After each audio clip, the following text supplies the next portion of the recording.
राम राम दोस्तों, एक बार फिर आपका स्वागत है कृष्णा क्लासेस के ऑनलाइन प्लेटफॉर्म पर।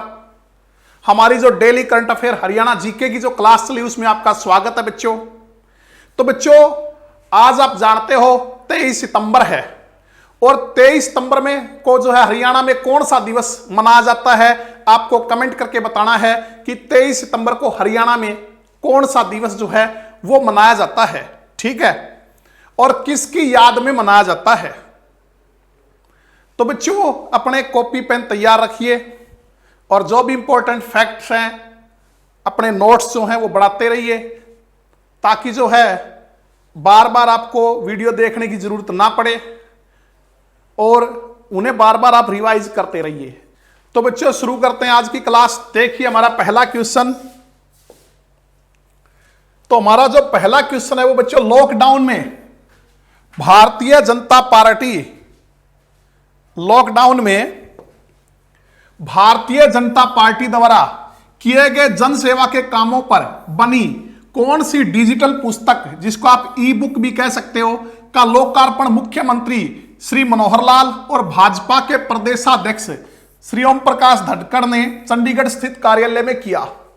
बच्चों, लॉकडाउन में जो भारतीय जनता पार्टी के जो कार्यकर्ता हैं उनके द्वारा जो जनसेवा की गई, जो काम किए गए लॉकडाउन के दौरान लोगों की सेवा के लिए, या उनके जो एक्सपीरियंस है, उनके जो अनुभव लॉकडाउन के दौरान रहे, उन पर आधारित कौन सी पुस्तक जो है डिजिटल बुक, कौन सी डिजिटल पुस्तक, कौन सी ई बुक जो है वो उसका लोकार्पण किया है अभी हाल ही में हमारे माननीय मुख्यमंत्री श्री मनोहर लाल जी ने। और जो भाजपा के प्रदेशाध्यक्ष हैं, जो अभी भी नए प्रदेशाध्यक्ष जो भाजपा के बने हैं, श्री ओम प्रकाश धनखड़ जी, जो पिछली विधानसभा के दौरान जो है हमारे कृषि मंत्री भी थे, तो उन्होंने जो भाजपा का चंडीगढ़ में जो ऑफिस है वहां उस बुक का लोकार्पण जो है वो किया है। तो उस बुक का आपको नाम बताना है। क्या नाम है? सेवा में मेवा, बी ऑप्शन सेवाई संगठन, सी जनसेवा, या डी सेवा में काम। तो बच्चों, उस बुक का नाम है सेवा ही संगठन। क्या नाम है? सेवा ही संगठन। इस नाम से जो है वो डिजिटल बुक है बच्चों, ई बुक है।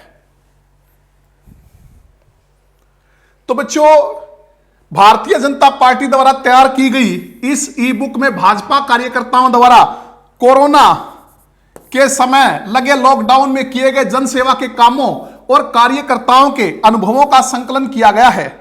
इस ई बुक को पार्टी की आधिकारिक जो वेबसाइट है, जो भाजपा की आधिकारिक जो ऑफिशियल वेबसाइट है बच्चों, www.hr.bjp.org जो है, इस पर जाकर डाउनलोड भी किया जा सकता है बच्चों। अगर किसी को ये देखनी हो तो इस वेबसाइट पे जो बच्चों इसको डाउनलोड कर सकते हैं आप, ठीक है।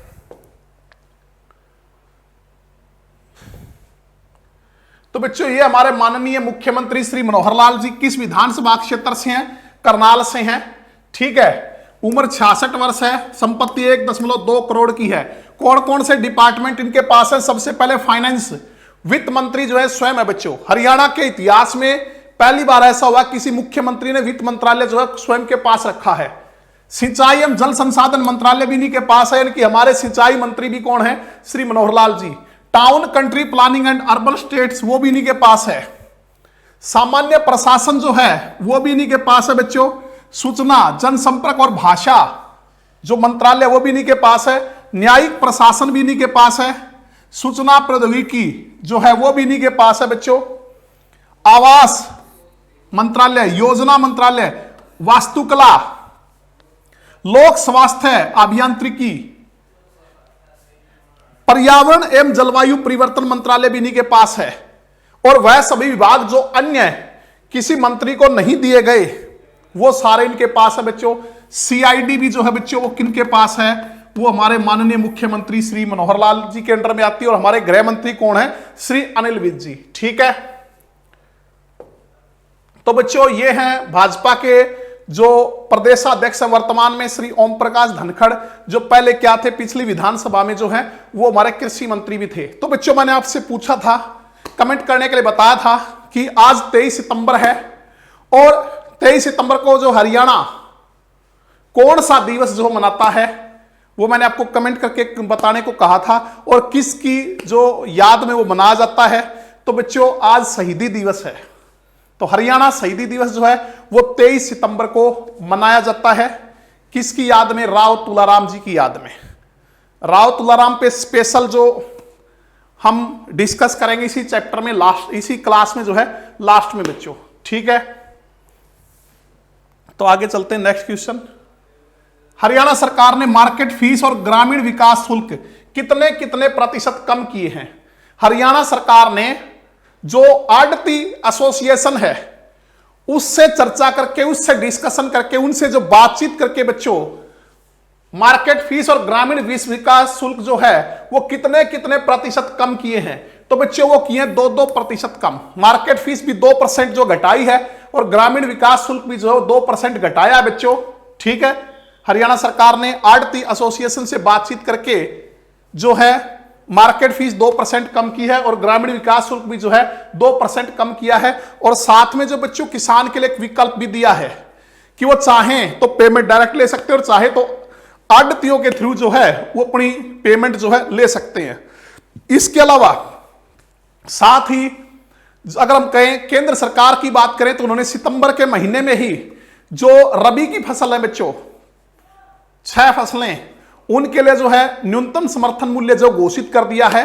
पहली बार ऐसा हुआ कि सितंबर में ही जो है रबी की फसलों के लिए न्यूनतम समर्थन मूल्य जो है वो घोषित कर दिया गया हो। तो बच्चों हमारे हरियाणा में सबसे ज्यादा होने वाली फसल कौन सी है, ये आपको कमेंट करना है। सबसे ज्यादा होने वाली फसल कौन सी है? दूसरा, सबसे ज्यादा होने वाली खरीफ की फसल कौन सी है, ठीक है। तो बच्चों ये वही चीज है, आड़ती एसोसिएशन के साथ हुई बातचीत में मार्केट फीस व ग्रामीण विकास शुल्क 2% घटाने का फैसला लिया है और किसान के पास फसल की जो पेमेंट है वो आड़तियों के जरिए लेने का भी विकल्प रहेगा। तो बच्चों ये जो चीजें हैं आपको पीडीएफ में मिल जाएंगी। पीडीएफ के लिए फिर मैं आपको बता रहा हूं, हमारे टेलीग्राम चैनल जो है बच्चों वो आप ज्वाइन कर लीजिए। लास्ट में, क्लास के लास्ट में भी जो बच्चों ये टेलीग्राम चैनल जो है वो लिखे हुए हैं, तो ये आप जो है ज्वाइन कर लीजिए। जल्दी इसमें क्विज भी हम शुरू करने वाले हैं। केंद्र ने पहली बार समय से पहले सितंबर माह में रबी की 6 फसलों का जो न्यूनतम समर्थन मूल्य है वो 6% बढ़ा दिया है। सरकार अगले सीजन में गेहूं का न्यूनतम समर्थन मूल्य 50 रुपए प्रति क्विंटल बढ़ा रही है। चने व अब गेहूं का जो है बच्चों, ये चने व नहीं आएगा, चने व नहीं, गेहूं का जो अब न्यूनतम समर्थन मूल्य जो है वो 1975 रुपए क्विंटल होगा और चने और सरसों का जो इनमें 225 रुपए का इजाफा किया है, ठीक है। तो गेहूं हरियाणा की मुख्य जो फसल है बच्चों गेहूं है। हरियाणा की मुख्य फसल पूछे गेहूं है। और अगर हरियाणा की खरीफ की मुख्य फसल है वो धान है बच्चों। ये क्वेश्चन एचएससी पूछ चुकी है, वहां बच्चे देखते ही नहीं कि क्या पूछ रखा है, वो तो बस सबसे ज्यादा होती गेहूं। तो वहां क्या पूछा गया था कि हरियाणा की जो मुख्य खरीफ की फसल कौन सी है। ऑप्शन में गेहूं भी था, धान भी था, तो बहुत से बच्चों ने गेहूं कर दिया। क्यों? गेहूं तो रबी की है बच्चों, ओवरऑल पूछे तो गेहूं है, लेकिन वहां स्पष्ट लिखा खरीफ की फसल कौन सी मुख्य है, तो धान है, ठीक है। तो बच्चों सबसे ज्यादा समर्थन मूल्य मसूर का बढ़ा है।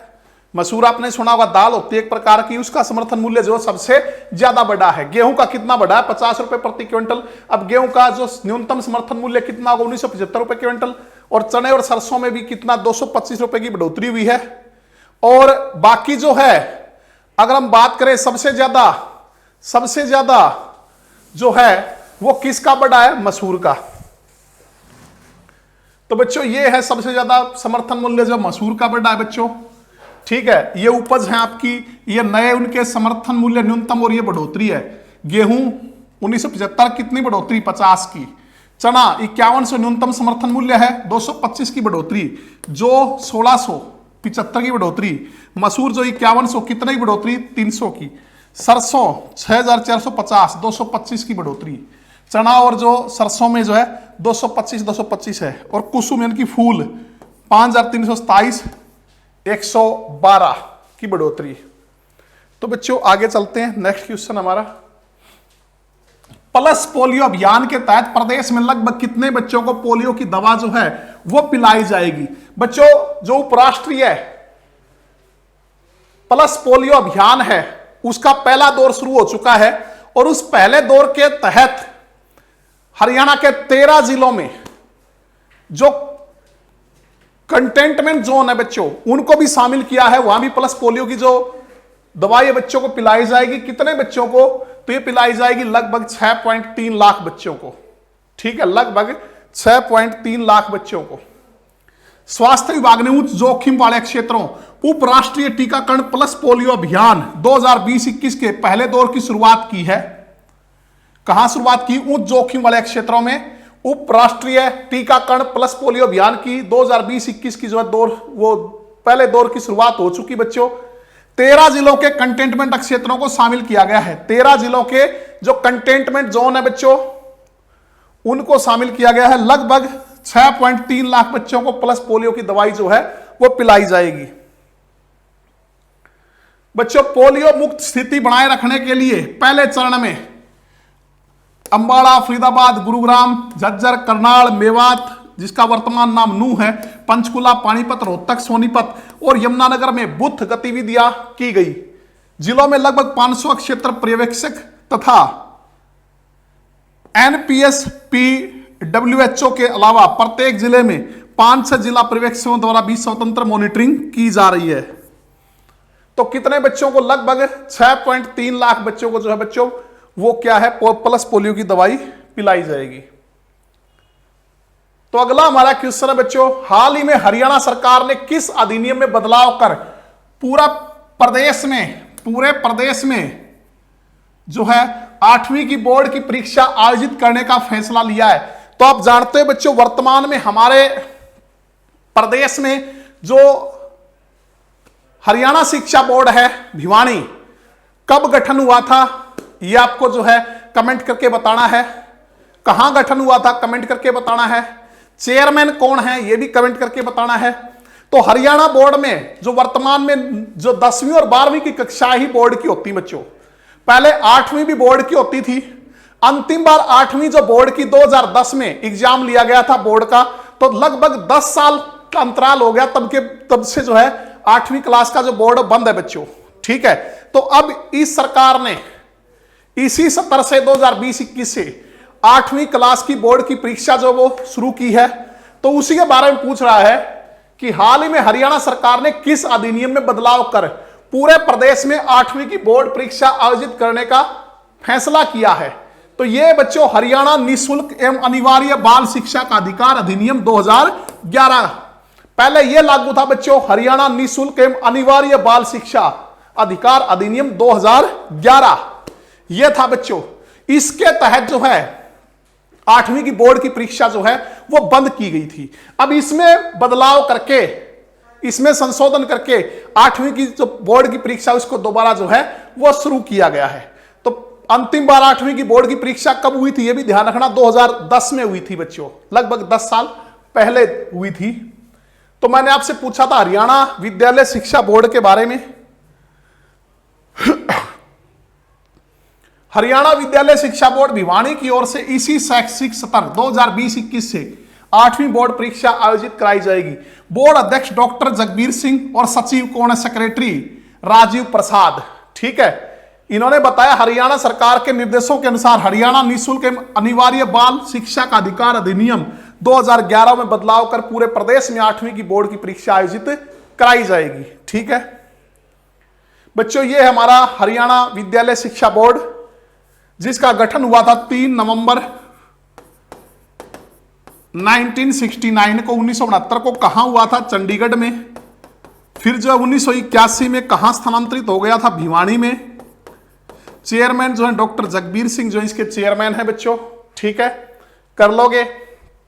तो आगे चलते हैं। अब तक प्रदेश में कितने विद्यार्थियों ने अपने पेरेंट्स से स्कूल जाने की लिखित अनुमति ली है? जैसा कि बच्चों आप जानते हो, लगभग 6 महीने के बाद 21 सितंबर से लॉकडाउन के कारण या कोरोना महामारी के कारण 6 महीने के बाद 21 सितंबर से जो है वो स्कूल खोले गए हैं। लेकिन बच्चों पढ़ाई के लिए नहीं, सिर्फ गाइडेंस के लिए। किसके लिए? बच्चे सिर्फ गाइडेंस के लिए आ सकते हैं। रेगुलर पढ़ाई जो है 30 सितंबर तक तो नहीं होगी, उसके बाद सरकार डिसाइड करेगी कि रेगुलर पढ़ाई होगी या नहीं होगी। अगर सब कुछ ठीक रहा तो रेगुलर पढ़ाई जो है उसके बाद की जाएगी। ठीक है।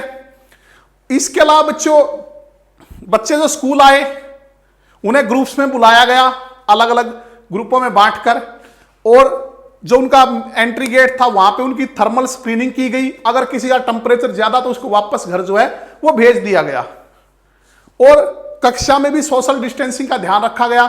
यहां तक कि सीटों पर यह तक भी लिखा था कि कहां बैठना है कहां नहीं बैठना। और कई स्कूलों में तो जो एंट्री गेट हैं वो इस प्रकार बनाए गए थे कि मानो बच्चे स्कूल में नहीं एंटर कर रहे बल्कि एयरपोर्ट में एंटर कर रहे हैं। ठीक है। तो इसी के तहत सिर्फ उन्हीं बच्चों को जो है वो स्कूल में आने की अनुमति थी जिन्होंने अपने पेरेंट्स से स्कूल जाने की लिखित अनुमति ली है, जिन्होंने अपने पेरेंट्स से लिखित में परमिशन ली है स्कूल जाने की। अगर किसी के पास लिखित में परमिशन नहीं है तो उसको वापस भेज दिया गया। तो कहता अब तक प्रदेश में कितने विद्यार्थियों ने अपने पेरेंट्स से स्कूल जाने की लिखित अनुमति ली? तो बच्चों वो ली 1,22,000 ने, 1.22 लाख मतलब 1,22,000 ने बच्चों। इनमें से 1,14,000 जो बच्चे वो सरकारी स्कूलों के हैं, वो क्या है? सरकारी स्कूलों के, और 8,000 बच्चे जो हैं बच्चों प्राइवेट स्कूलों के हैं। ठीक है। और अगर मैं बात करूं 9वीं से 12वीं जो सरकारी स्कूलों में बच्चे हैं बच्चों, सरकारी स्कूलों में 9वीं से 12वीं जो बच्चे हैं वो हैं 6.82 लाख। ठीक है। तो कितने बच्चों ने अपने पेरेंट्स से स्कूल जाने की लिखित अनुमति ली है? तो 1,22,000 बच्चों ने, जिसमें से 1,14,000 बच्चे सरकारी स्कूलों के हैं, 8,000 बच्चे जो है बच्चों प्राइवेट स्कूलों के हैं। और 9वीं से 12वीं की अगर हम बात करें तो सरकारी स्कूलों में जो बच्चे वो कितने हैं? 6,82,000। तो बच्चों ये इन्हीं से रिलेटेड है। जो पहले दिन सरकारी स्कूलों में कितने बच्चे आए? 22,508 से ज्यादा बच्चे जो हैं वो पहुंचे। सिर्फ गाइडेंस के लिए बच्चे आ सकते हैं बच्चों।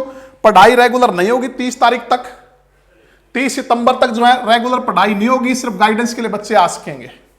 तो कर लोगे। आगे चलते हैं। ये आपको सारा पीडीएफ में मिल जाएगा।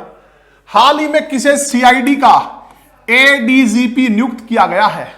हरियाणा प्रदेश में हाल ही में किसे सीआईडी का एडीजीपी नियुक्त किया गया बच्चों? तो बच्चों आप जानते हो ना सीआईडी हमारी जो है वो किसके अंतर्गत आती है? वो हमारे जो सीएम श्री मनोहर लाल जी है उनके अंतर्गत। और गृह मंत्री हमारे कौन है बच्चों? ध्यान रखना, वो है श्री अनिल विज। दोनों के बीच काफी खींचातानी हुई थी, आपको ध्यान होगा ये चीज तो, क्योंकि गृह मंत्री होम मिनिस्टर कौन थे? श्री अनिल विज। तो वो ये समझते थे कि सीआईडी भी उन्हीं के अंडर में है। लेकिन बच्चों सीआईडी किसके अंडर में है? तो बाद में जो है ये चीज स्थिति स्पष्ट हो गई। सीआईडी जो डिपार्टमेंट है हमारे सीएम माननीय श्री मनोहर लाल जी के अंडर में है, और हमारे गृह मंत्री होम मिनिस्टर कौन है? श्री अनिल विज हैं। तो प्रदेश में हाल ही में किसे सीआईडी का एडीजीपी नियुक्त किया गया? तो वो नियुक्त किया गया है आलोक मित्तल को। किसको? आलोक मित्तल मूलतः इलाहाबाद के बच्चों, जिन्हें प्रयागराज कहा जाता है। वर्तमान में क्या कहते हैं? प्रयागराज। अरसिंदर सिंह चावड़ा ए ऑप्शन है बच्चों। याद होगा अरसिंदर सिंह चावड़ा, पिछली वीडियो में पढ़ा था। जरा कमेंट करके बताना कौन है ये अरसिंदर सिंह चावला, एएस चावला। इसीलिए मैं कहता हूं बच्चों की जो इंपॉर्टेंट फैक्ट्स हैं, जो इंपॉर्टेंट पॉइंट्स हैं, उनको नोट करते रहिए, बार बार पढ़िए ताकि वो हमारे लिए आसान हो जाए। तो अरसिंदर सिंह चावला कौन है बच्चों? मनोज कुमार यादव कौन है? हरियाणा के जो डीजीपी हैं, पुलिस महानिदेशक वर्तमान में, हरियाणा के पुलिस महानिदेशक जो हैं वर्तमान में डीजीपी, तो वो कौन है बच्चों? वो हैं मनोज कुमार यादव। अरसिंदर सिंह चावला बच्चों हमने पहले करंट अफेयर में पढ़ा था, 5-4 दिन पहले ही पढ़ा होगा कि हमारे ये इस वर्ष राष्ट्रपति पुलिस पदक जो है उससे सम्मानित किए गए थे। 15 अगस्त पे राष्ट्रपति पुलिस पदक से जो है इनको सम्मानित किया गया था, राष्ट्रपति पुलिस अवार्ड से। और अभी हाल ही में हमारे जो गृह मंत्री माननीय श्री अनिल विज जी, उन्होंने जो है बच्चों डायल 112 प्रोजेक्ट टाइम से कंप्लीट न होने के कारण इनसे जो वो अस्तीफा मांग लिया था, सॉरी अस्तीफा तो नहीं मांग लिया, इनसे जो है जो चार्ज वापस ले लिया था। क्या ले लिया था? चार्ज ले लिया था बच्चों हमारे माननीय गृह मंत्री श्री अनिल विज जी ने हरसिंदर सिंह चावला से जो है वो चार्ज वापस ले लिया था। डायल 112 जो प्रोजेक्ट है वो कंप्लीट न होने के कारण, डायल 112 प्रोजेक्ट आपको पता होगा हमारे माननीय गृह मंत्री श्री अनिल विज का एक ड्रीम प्रोजेक्ट है, जिसके तहत ये प्रोजेक्ट पूरी तरह लागू होने के बाद अगर आप कंट्रोल रूम में कॉल करते हो तो अगर शहरी क्षेत्र है तो पुलिस जो है घटनास्थल पर 15 मिनट में पहुंचेगी, और अगर क्षेत्र ग्रामीण है तो कॉल करने के 30 मिनट के अंदर जो है पुलिस घटनास्थल पे पहुंचेगी। ये है डायल जो 112। लेकिन बच्चों मई में ये कंप्लीट होना था, अब तक कंप्लीट नहीं हुआ, जिससे नाराज होकर हरसिंदर सिंह चावला से जो है चार्ज वापस ले लिया। तो 15 अगस्त को इन्हें जो है राष्ट्रपति पुलिस अवार्ड से नवाजा गया था। तो बच्चों आगे चलते हैं। ये आप जो है पीडीएफ में मिल जाएगा। किसके बारे में है? आलोक मित्तल के बारे में। 1969 में पैदा हुए आलोक मित्तल आईआईटी रुड़की से मैकेनिकल इंजीनियरिंग की इन्होंने। उस्मानिया यूनिवर्सिटी से पुलिस मैनेजमेंट और मास्टर डिग्री प्राप्त की। तो ये सारा आपको जो इनके बारे में पीडीएफ जो है में आपको मिल जाएगा बच्चों, ठीक है। इनके बारे में जो सबसे इंपॉर्टेंट बात एक तो ये है, देश में सबसे पहले 2007 में बतौर वरिष्ठ पुलिस अधीक्षक महिला पीसीआर शुरू की। देश में सबसे पहले जो है महिला पीसीआर जो बच्चों वो इन्होंने ही शुरू की थी, श्री आलोक मित्तल ने। कब? 2007 में। कहां से? फरीदाबाद से। इसके अलावा गुरुग्राम में साइबर सेफ कैंपेन जो है वो इन्होंने शुरू किया था, ठीक है। साइबर सिक्योरिटी विशेषज्ञ रक्षित टंडन के साथ मिलकर इन्होंने गुरुग्राम में साइबर सेफ कैंपेन जो है वो शुरू किया था। इसके अलावा ये भी राष्ट्रपति पुलिस पदक से जो है वो सम्मानित हैं। तो नेक्स्ट क्वेश्चन देखिए, हरियाणा के किस जिले से महाग्राम योजना की शुरुआत की गई? हरियाणा के किस जिले से महाग्राम योजना की जो है वो शुरुआत की गई? तो 15 अगस्त पे बच्चों महाग्राम योजना जो है वो फरीदाबाद जिले से शुरू की गई। कहां से? फरीदाबाद जिले से। फरीदाबाद के बारे में आप जानते ही हो बच्चों, हमारा सबसे छोटा जिला है। क्षेत्रफल के हिसाब से लगभग 743 वर्ग किलोमीटर जो है बच्चों इसका क्षेत्रफल है, और जनसंख्या के हिसाब से सबसे बड़ा हमारा जो है वो जिला है। घनत्व भी सबसे ज्यादा बच्चों किसका है? फरीदाबाद का। हमारी औद्योगिक नगरी भी कौन सी है? फरीदाबाद है बच्चों, ठीक है। तो हरियाणा के किस जिले से महाग्राम योजना की शुरुआत की है बच्चों? प्रदेश में स्वतंत्रता दिवस से गांव को गंदगी से आजादी मिलनी शुरू हो गई है। फरीदाबाद जिले के गांव सोताई से इस महाग्राम योजना की क्या हुई बच्चों? शुरुआत हुई, ठीक है। 15 अगस्त को सोताई को गंदगी से आजादी मिल गई। जो महाग्राम योजना उसमें बड़े गांव की गलियों को कूड़ा करकट व गंदगी मुक्त करने की जो है वो योजना है बच्चों।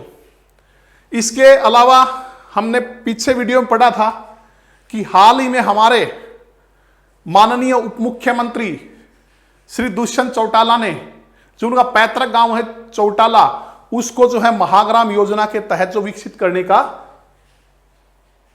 की घोषणा की है, और ऐसी इस तरह विकसित करने की घोषणा की है कि पूरे प्रदेश के लिए वो जो है एक मॉडल हो। क्या हो? पूरे प्रदेश के लिए मॉडल हो बच्चों। वर्तमान में फरीदाबाद के 22 गांवों में महाग्राम योजना पायलट के तौर पर प्रथम चरण में है। 38 गांव में दूसरे चरण में होगा और 71 गांव में तीसरे चरण में जो है यह योजना लागू की जाएगी, ठीक है। नेक्स्ट क्वेश्चन है बच्चों, हाल ही में किसने कॉन्ट्रैक्ट लेबर रखने वाले सभी संस्थानों को HUM मतलब हरियाणा उद्योग मेमोरेंडम के साथ जोड़ने की घोषणा की है? कहता है हाल ही में किसने कॉन्ट्रैक्ट लेबर को, जिसके पास भी कॉन्ट्रैक्ट लेबर है बच्चों, उनको 6 महीने के अंदर जो है वो HUM के साथ जुड़ना पड़ेगा। वहां पे जो अपना रजिस्ट्रेशन जो करवाना पड़ेगा। जो कॉन्ट्रैक्ट लेबर है, जो मजदूर हैं, उनका भी होगा बच्चों। इसके अलावा जो ठेकेदार है उसका भी पंजीकरण होगा, आधार नंबर से उनको जोड़ा जाएगा। तो कहते हैं बच्चों ये घोषणा जो है हाल ही में किसने की है? कॉन्ट्रैक्ट लेबर रखने वाले सभी संस्थानों को 6 महीने के अंदर HUM हरियाणा उद्योग मेमोरेंडम के साथ जोड़ने की घोषणा की है, तो यह कि हमारे माननीय उप मुख्यमंत्री श्री दुष्यंत चौटाला ने। क्योंकि आप जानते बच्चों, हमारे उद्योग एवं वाणिज्य मंत्री कौन है? उद्योग एवं वाणिज्य मंत्री जो हैं वो श्री दुष्यंत चौटाला हैं। ठीक है, 11 विभाग हैं बच्चों इनके पास। अनिल विज हमारे स्वास्थ्य मंत्री, गृह मंत्री हैं। मनोहर लाल सीएम है, हमारे वित्त मंत्री हैं।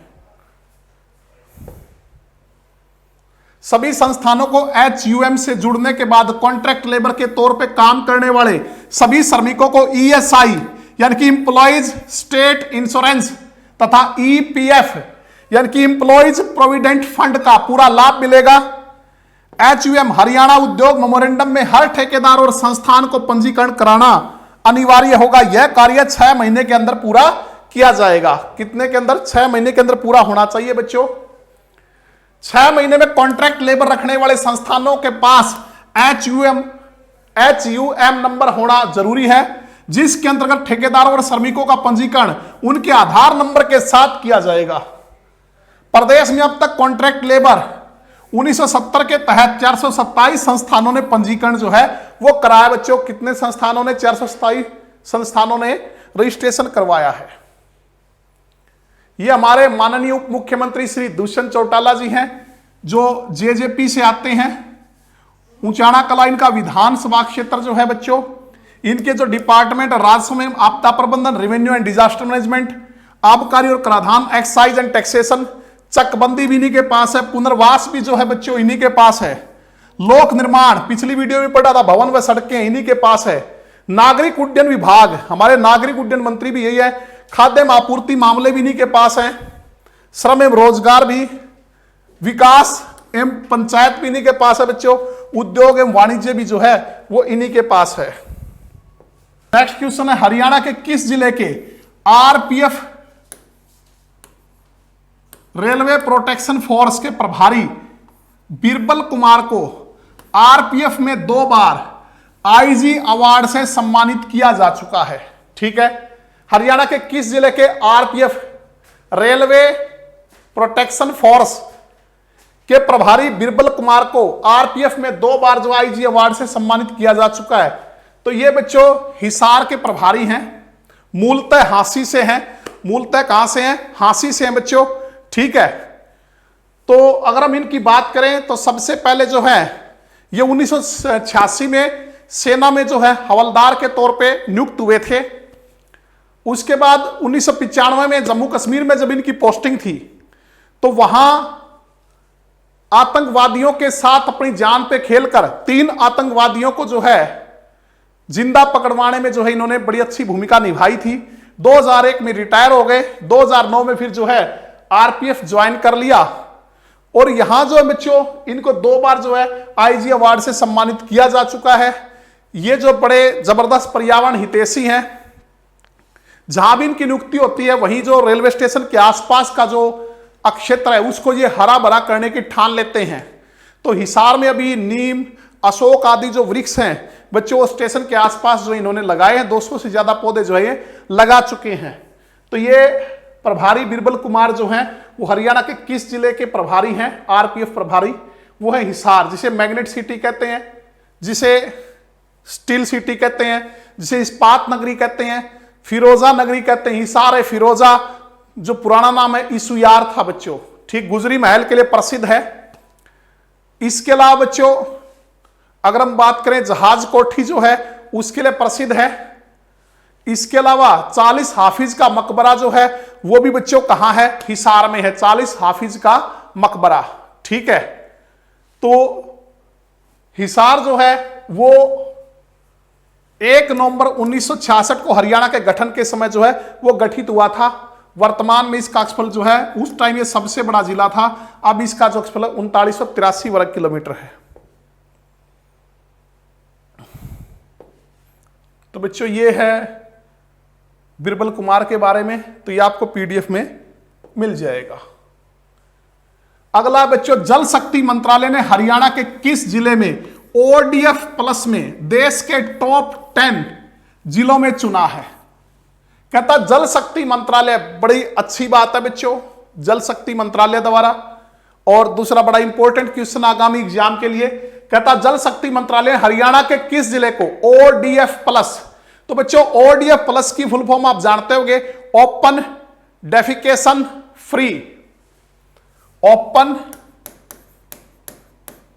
Defecation free, open defecation free, ODF, खुले में शौच मुक्त, खुले में शौच मुक्त। ओडीएफ कहता जल शक्ति मंत्रालय ने, हरियाणा के केंद्रीय जल शक्ति मंत्रालय ने हाल ही में हरियाणा के किस जिले को ओडीएफ प्लस में देश के टॉप 10 जिलों में चुना है, तो बच्चों वो चुना है रेवाड़ी को। किसको चुना है? रेवाड़ी को, जिसे ब्रास सिटी कहते हैं बच्चों, रेवाड़ी को ब्रास सिटी, वीर भूमि कहते हैं, सैनिकों की भूमि या सैनिकों की खान कहा जाता है। सबसे ज्यादा सैनिक जो है वो हमारे हरियाणा के किस क्षेत्र से आते हैं? रेवाड़ी से। और रेवाड़ी में किस क्षेत्र से आते हैं? ये भी एचएससी क्वेश्चन पूछ चुके थे, आपको ध्यान होना चाहिए, कोसली से। रेवाड़ी में कहां से आते हैं बच्चों? कोसली से, ठीक है। 1 नवंबर 1989 को इसका गठन हुआ था बच्चों, जब 4 जिले गठित हुए थे। उस टाइम पानीपत था, रेवाड़ी था, यमुनानगर था और कैथल था। तो 1 नवंबर 1989 को जो है ये जिला बना था। और अगर हम इसकी बात करें तो इसका क्षेत्रफल है वर्तमान में 1594 वर्ग किलोमीटर, 1594 वर्ग किलोमीटर बच्चों। घंटेश्वर मंदिर जो है वो प्रसिद्ध है, क्वेश्चन एचएससी पूछ चुकी है। घंटेश्वर मंदिर, हनुमान मंदिर भी प्रसिद्ध है बच्चों। इसके अलावा जो है लाल मस्जिद भी प्रसिद्ध है रेवाड़ी की। इसके अलावा एक कुंड गांव है, कुंड गांव जो रेवाड़ी महेंद्रगढ़ की सीमा पे पड़ता है। यह सलेट की खानों के लिए प्रसिद्ध है। सलेट की खाने जो है बच्चों वो कहां हैं? रेवाड़ी के कुंड गांव में। रेवाड़ी महेंद्रगढ़ जो सीमा बच्चों उस पे गांव पड़ता है। इसके अलावा बच्चों आप जानते हैं इसका नाम जो है रेवती, महाभारत में रेवती बच्चों, रेवती बलराम की पत्नी का नाम था रेवती, इसलिए बलराम का पर्यायवाची बच्चों रेवती रमन। रेवती रमन, रमन होता पति, रेवती के पति हैं जो कौन? बलराम। तो कहते हैं बच्चों रेवती के जो पिता थे उन्होंने इस क्षेत्र को अपनी पुत्री रेवती को दान में दे दिया था, जिसे रेवावाती कहलाया। और कालांतर में बिगड़ते बिगड़ते रेवाड़ी बन गया। क्या बन गया? रेवाड़ी बन गया बच्चों, ऐसा कहा जाता है। तो उसी के नाम पे कहते हैं इसका नाम जो रेवाड़ी पड़ा बच्चों, ठीक है। इसके अलावा अगर हम इसकी बात करें, तिल्ला जुत्ती उद्योग के लिए प्रसिद्ध है, जो हीरो होंडा मोटरसाइकिल उद्योग के लिए प्रसिद्ध है। ब्रास सिटी तो आप जानते ही बच्चों, पीतल नगरी, पीतल के उपकरणों के लिए प्रसिद्ध है बच्चों, उसके बर्तनों के लिए प्रसिद्ध है, ठीक है। इसके अलावा बच्चों सर्वप्रथम गौशाला जो हमारे देश में यही खोली गई थी, सर्वप्रथम गौशाला यही खोली गई थी, कहां? रेवाड़ी में। स्वामी दयानंद जो सरस्वती थे वो जब रेवाड़ी आए तो उन्होंने जो है वो गौशाला जो है वो रेवाड़ी में, जो बच्चों भारत में सबसे पहले कहा जाता है कि यही जो गौशाला का निर्माण किया था स्वामी दयानंद जी ने। और इसके अलावा रेवाड़ी के मनेठी में जो है, जो बच्चों एम्स जो है वो प्रस्तावित है। क्या प्रस्तावित है? एम्स जो है वो रेवाड़ी के मनेठी में प्रस्तावित है। 1 नवंबर 1989 को जिला बना, 1594 वर्ग किलोमीटर जो इसका अक्षल है। घंटेश्वर मंदिर के लिए प्रसिद्ध है, लाल मस्जिद के लिए प्रसिद्ध है। कुंड गांव जो महेंद्रगढ़ रेवाड़ी के सीमा पर पड़ता है, स्लेट की खानों के लिए प्रसिद्ध है। रेवती जो बलराम की पत्नी थी उनके नाम पे रेवावती, बिगड़ते बिगड़ते रेवाड़ी बन गया। सर्वप्रथम जो गौशाला बच्चों वो रेवाड़ी में ही खोली गई थी, उसका निर्माण स्वामी दयानंद जी ने जो है वो रेवाड़ी में किया था, ठीक है। तो बच्चों ये रेवाड़ी के बारे में था। और अब क्या हाल ही में केंद्रीय जल शक्ति मंत्रालय ने हरियाणा के रेवाड़ी को ओडीएफ प्लस यानी कि खुले में शौच मुक्त में देश के टॉप 10 जिलों में चुना है, ध्यान रखना। तो आगे चलते हैं बच्चों। तो मैंने आपको शुरू में कहा था आज 23 सितंबर है बच्चों, और 23 सितंबर जो है वो हरियाणा शहीदी दिवस के रूप में मनाया जाता है। किसकी याद में? राव तुलाराम जी की याद में। राव तुलाराम जो कि रेवाड़ी क्षेत्र से आते हैं, अहिरवाल क्षेत्र से जो है उसका नेतृत्व 1857 की क्रांति में इन्होंने किया था। तो इनके बारे में थोड़ी सी हम जानकारी आज पढ़ लेते हैं बच्चों। ठीक है, 9 दिसंबर 1825 को इनका जन्म हुआ था रेवाड़ी में। 9 दिसंबर कब हुआ था बच्चों? 9 दिसंबर 1825 को। ठीक है, और मृत्यु जो है वो इनकी कब हुई थी? 23 सितंबर 1800 कितने में हुई थी? कमेंट करके बताओ जल्दी। 9 दिसंबर 1825 को जन्म हुआ, 23 सितंबर 1863 को जो बच्चों 1863, 63 नहीं 63 ध्यान रखना। ठीक है, इस बार 53 नहीं 53 को इनकी मृत्यु हुई थी, तो मात्र 38 साल की उम्र में।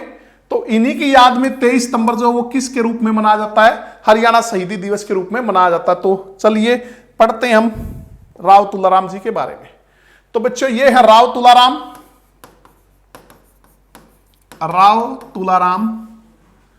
राव तुलाराम जी ने 1857 की क्रांति में अहिरवाल क्षेत्र का नेतृत्व किया। जन्म जो है 9 दिसंबर 1825 को रेवाड़ी परगने के रामपुरा नामक स्थान पर हुआ। रेवाड़ी में कहा? रामपुरा नामक स्थान पर राव पूर्ण सिंह के घर पर हुआ। 1857 की क्रांति में उन्होंने रेवाड़ी क्षेत्र का नेतृत्व किया, पूरे अहिरवाल क्षेत्र का ही नेतृत्व किया था बच्चों। और 23 सितंबर 1863 को काबुल में इनकी मृत्यु हुई। इनकी याद में हरियाणा में 23 सितंबर को शहीदी दिवस मनाते हैं। तो अब थोड़ा सा इनके बारे में डिटेल से पढ़ लेते हैं बच्चों। रेवाड़ी के राव तुलाराम के नेतृत्व में अहिरवाल के लोगों ने अपने यहां अंग्रेजी राज के सब चिन्ह समूल नष्ट कर दिए। बात हो रही है 1857 की क्रांति की। 1857 की जब क्रांति शुरू हुई बच्चों, तो रेवाड़ी के राव तुलाराम के नेतृत्व में जो अहिरवाल के लोगों ने अपने यहां से अंग्रेजी राज के सब जो प्रतीक थे, जो चिन्ह थे, वो सारे समूल नष्ट कर दिए। तो बादशाह उस टाइम कौन थे? बहादुर शाह जफर, जो 1857 की दिल्ली के सम्राट थे, 1857 की क्रांति का नेतृत्व कर रहे थे। उन्होंने प्रसन्न होकर राव तुलाराम को रेवाड़ी, शाहजहांपुर, भोडा के 421 गांव का शासक घोषित कर दिया।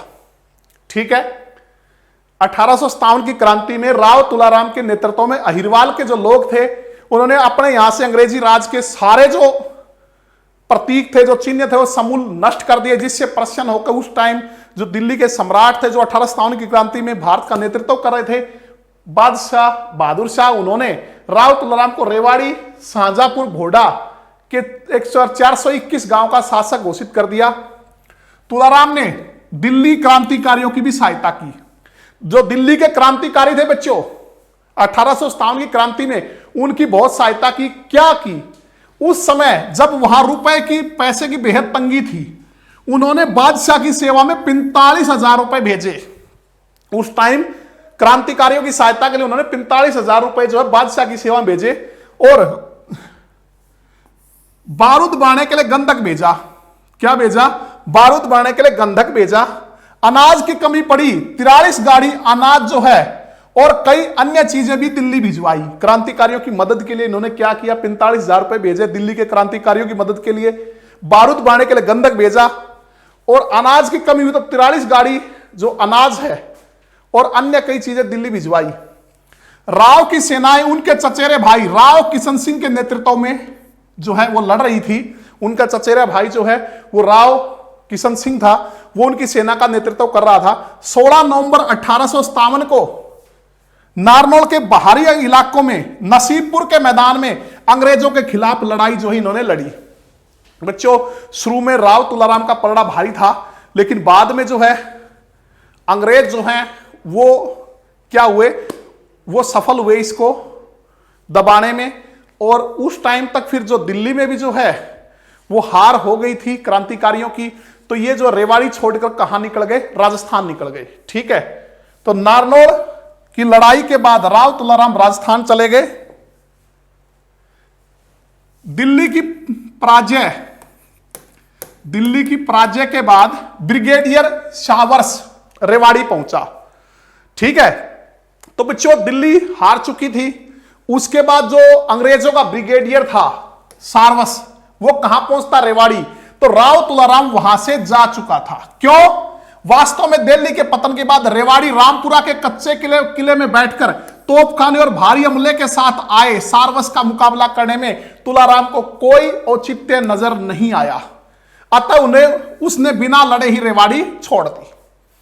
बच्चों 16 नवंबर 1857 को नारनौल के बाहर जो नसीबपुर में इनका अंग्रेजों से मुकाबला होता है, ठीक है, बड़े वीरता से लड़े, इनका पलड़ा भारी था, लेकिन बाद में जो अंग्रेज जो वो सफल हुए और उधर दिल्ली की पराजय हो जाती है। उसके बाद तो फिर राव तुलाराम जो है, जब ब्रिगेडियर सारवस जो है उसकी तरफ बढ़ता है दिल्ली पे विजय होने के बाद, तो ये रेवाड़ी रामपुरा के कच्चे किले में बैठकर जो है उसकी सेना से मुकाबला जो करने में कोई इसको जो है भलाई नजर नहीं आई राव तुलाराम जी को। क्यों? क्योंकि उनके पास बहुत ज्यादा असला था। तो ये जो है वो रेवाड़ी छोड़ देते हैं और कहां चले जाते हैं? राजस्थान। कप्तान हडसन ने जो इस समय सेना के साथ था, इस घटना का वर्णन बड़े सुंदर ढंग से किया है। जो ब्रिगेडियर सारवस था उसके सेना में कप्तान हडसन भी था, तो उसने इस घटना का बहुत ही सुंदर ढंग से वर्णन किया। क्या कहा उन्होंने? पक्षी उड़ गया है और घोंसला खाली पड़ा है। भाई हम आए, पक्षी तो उड़ चुका है पहले ही और घोंसला खाली पड़ा है। वह बहुत चतुर व्यक्ति था। ये कप्तान हडसन कहता उनके बारे में कि वह कौन? राव तुलाराम बहुत चतुर व्यक्ति था। उसने बड़ी तैयारी कर रखी थी और यदि दिल्ली में हमारी हार हो जाती तो इस क्षेत्र में हमारा काम तमाम करने वाला वह पहला व्यक्ति होता। अगर हम दिल्ली हार जाते और वहां से लौटते तो हमारा काम तमाम कर देता। काम तमाम करने वाला वो पहला व्यक्ति होता। इसकी सैनिक तैयारी कमाल की है। यहां हर प्रकार के सैनिक वस्त्र, तोपें, छकड़े, बारूद सारे यहीं बनते हैं। इतनी तैयारी उन्होंने कर रखी थी। यहां बड़ी अच्छी फाउंड्रियां और फैक्ट्रियां लगी हुई हैं। वास्तव में इसने काफी कुछ कर लिया था। यहां कुछ महीनों में इसकी स्थिति इतनी मजबूत हो जाती कि आसपास के इलाकों पर इसका अधिकार हो जाता और यह पटियाला जींद जैसा बड़ा राज्य स्थापित कर लेता। कप्तान हडसन इसके बारे में बोलते हैं बच्चों। ऐसा क्या बोलते हैं कप्तान हडसन? यह कहते हैं कि पक्षी उड़ गया है और पिंजरा खाली है। बहुत चतुर व्यक्ति है राव तुलाराम। इतनी जबरदस्त तैयारी इन्होंने कर रखी थी। सारा असला बारूद जो है, बड़ी अच्छी फैक्ट्रियां यहां लगी हुई थी। अगर हम दिल्ली हार जाते और वहां से लौटते, भाग जाते, तो हमारा सबसे पहले काम तमाम करने वाला यही व्यक्ति होता। इतनी जबरदस्त इसकी तैयारी थी यहां पे, ठीक है। और कहता अगर कुछ महीने इसको मिल जाते तो इसकी स्थिति इतनी मजबूत हो जाती कि आसपास के इलाकों पर इसका अधिकार हो जाता और यह पटियाला जींद जैसा बड़ा राज्य स्थापित कर लेता। जो हम बात करें अगर सारवस की, फिर भी एक सप्ताह तक रेवाड़ी में ही बना रहा। एक सप्ताह तक वो रेवाड़ी फिर भी रुका रहता है। वास्तव में उसने राव तुलाराम के को खबर की कि वो समर्पण कर दे, जो है वो क्या कर दे? समर्पण कर दे, ठीक है। लेकिन बच्चों राव तुलाराम तो राजस्थान निकल चुका था। पहले राजस्थान में रहे, फिर मध्य प्रदेश चले गए, जहां तात्या टोपे के साथ मिलकर लड़े। फिर देश छोड़ गए, अफगानिस्तान, ईरान और रूस के शासकों से मदद मांगी। पर इससे पहले कि कोई परिणाम निकले, 23 सितंबर 1863 को काबुल के स्थान पर 38 वर्ष की उम्र में उनका देहांत हो गया। इनकी मृत्यु संक्रमण से हुई थी बच्चों। संक्रमण से जो है इनका देहांत हो गया और इन्हीं की याद में हरियाणा जो है 23 सितंबर को हरियाणा शहीदी दिवस जो है वो मनाता है। तो बच्चों quiz, study material, important exam alerts, video आदि के लिए फॉलो करिए। हमें कहां फॉलो करना है? कृष्णा क्लासेस टेलीग्राम चैनल है या केसी पब्लिकेशन। और अगर कोई बुक आपको चाहिए, ऑनलाइन ऑर्डर जो है उसका कीजिए इस नंबर पर, जो आपको ऊपर जो है स्क्रीन पे भी दिखाई दे रहा होगा। इस नंबर पे आप ऑर्डर कर सकते हो। तो बच्चों ये थी हमारी आज की कक्षा। उम्मीद करते हैं आपको पसंद आई होगी। बच्चों इसको ज्यादा से ज्यादा लाइक कीजिए, शेयर कीजिए, कमेंट कीजिए और अपने टीचर्स को सपोर्ट कीजिए। आप जितना सपोर्ट करोगे हम आपको उससे दुगना सपोर्ट करेंगे। बच्चों आपके लिए हर रोज बेहतरीन मटेरियल आपके सामने लाने की कोशिश करेंगे। तो मिलते हैं नेक्स्ट क्लास में। धन्यवाद।